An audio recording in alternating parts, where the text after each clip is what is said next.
The call came at 11:47 a.m. I was standing in the hallway outside my father-in-law's closed office, listening to the muffled voices inside. Lawyers, family, vultures hiding behind suits, when my phone vibrated. CFO Mirza. I almost ignored it, but something in me reacted before thought did.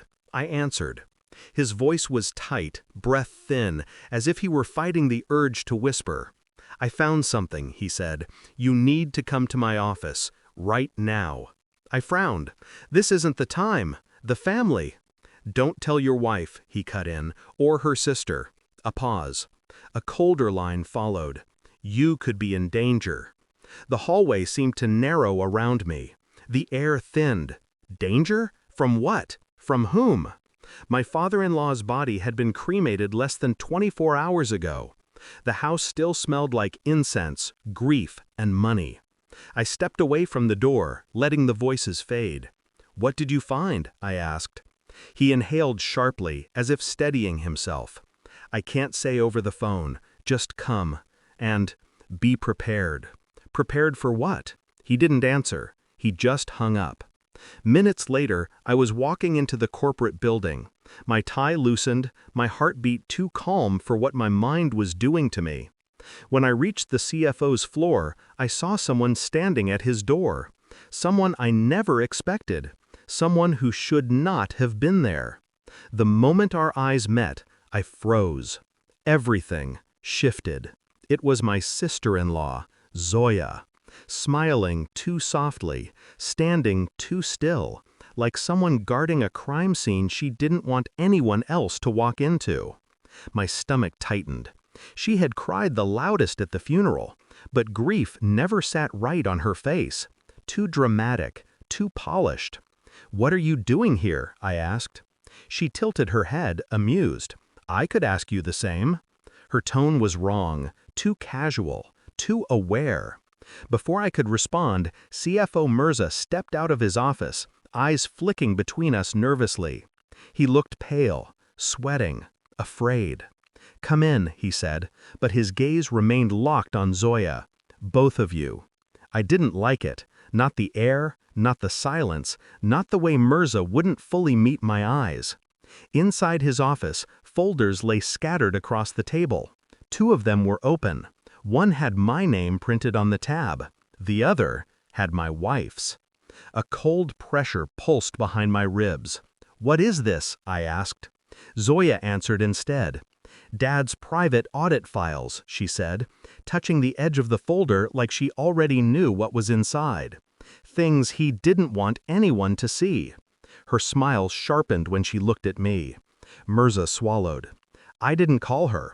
She was already here when I arrived. Her being here wasn't a coincidence. It was a message, a warning, a hint of the rot beneath the family grief." I opened the folder with my name. Documents, transfers, emails, and a picture. One I didn't recognize at first. Then I did. A timestamp, a hotel lobby. My wife with someone I had never seen, smiling, touching his arm.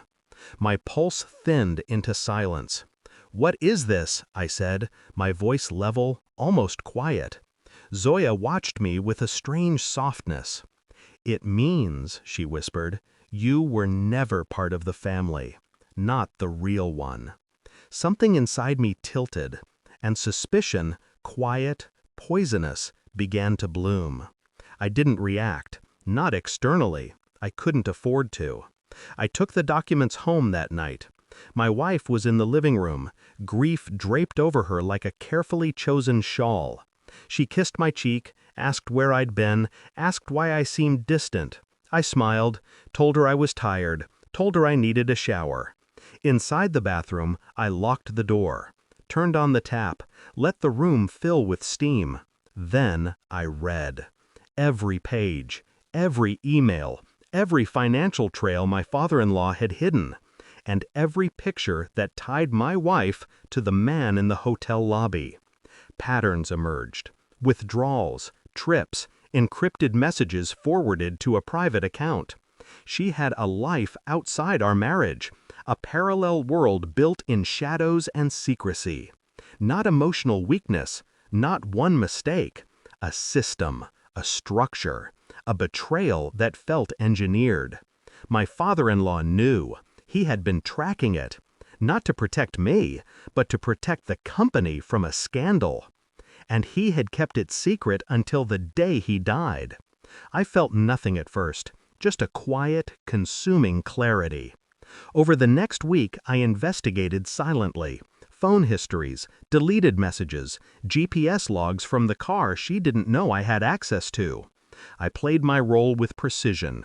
Breakfast together, shared condolences, soft conversations about her father. I listened to her breathe at night, wondering how she could sleep so peacefully beside the man she'd carved hollow. Every discovery added weight, but sharpened my mind. She wasn't just unfaithful, she was planning something. A transfer of shares, a movement of capital, something orchestrated with the man from the photos. Her silence wasn't innocence, it was preparation. I watched her, measured her, tracked every change in her voice. In danger. And why Zoya had looked at me that way. My wife's secret wasn't just betrayal, it was blood deep. The DNA report arrived sealed, clinical, decisive. I opened it slowly, looked at one line, then another, then the conclusion. The child she lost 2 years ago, the one she had cried over, mourned, weaponized, had not been mine, not even close. I didn't feel heartbreak, just stillness, a deep, absolute quiet that spread through my bones. That evening she made tea and brought it to me like she always did, hands steady, eyes soft. I set the DNA report on the table between us. She froze. Her breath hitched, just once. Then her mask cracked. "What is this?" she whispered. I didn't answer. I didn't need to. Her fingers trembled as she lifted the paper, as if touching her own truth might burn her. Her eyes scanned the lines. Color drained from her face. "Who told you?" she finally choked, but her gaze darted away, betraying her. I leaned back, composed, almost detached. "I already knew," I said quietly. "The report just confirmed it." She shook her head, panic rising. "I can explain." "No," I said, "you can't, because explanations require honesty, and honesty was a language she never learned." I didn't shout, I didn't accuse, I executed, calmly, methodically. I handed her another folder, this one containing every photo, every message, every transfer she believed she had hidden. Her hands shook violently. "This is sabotage," she whispered. "You've been spying on me?" "No," I replied. "I've been observing you." She collapsed onto the sofa, face buried in her palms, realizing the scale of her exposure. Her entire network of lies, mapped, documented, undeniable. And then I delivered the final cut. "The company board already has copies," I said. "Your father tried to protect the family name. I won't." Her breath shattered. "You destroyed me!" she cried. "No," I said, standing. "You did that yourself. I'm just letting the truth breathe." She looked up, eyes wet, desperate. "We can fix this. Please, don't walk away." I held her gaze, cold, unwavering. I already did. I left her sitting in the ruins of her own lies. No yelling, no door slamming, just distance. Pure, clean distance. Outside, the night was quiet, too quiet for the kind of chaos she had created. As I walked down the driveway, I realized something simple. I wasn't angry. I wasn't heartbroken. I was free. Truth doesn't destroy you. It releases you, cuts the strings someone else tied around your throat. My father-in-law had kept her secrets buried to protect the company. I had dug them up to protect myself.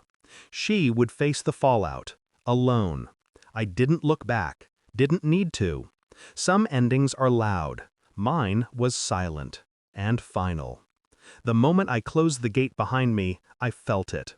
the cold clarity of a man who had finally stepped out of someone else's shadow and back into his own life.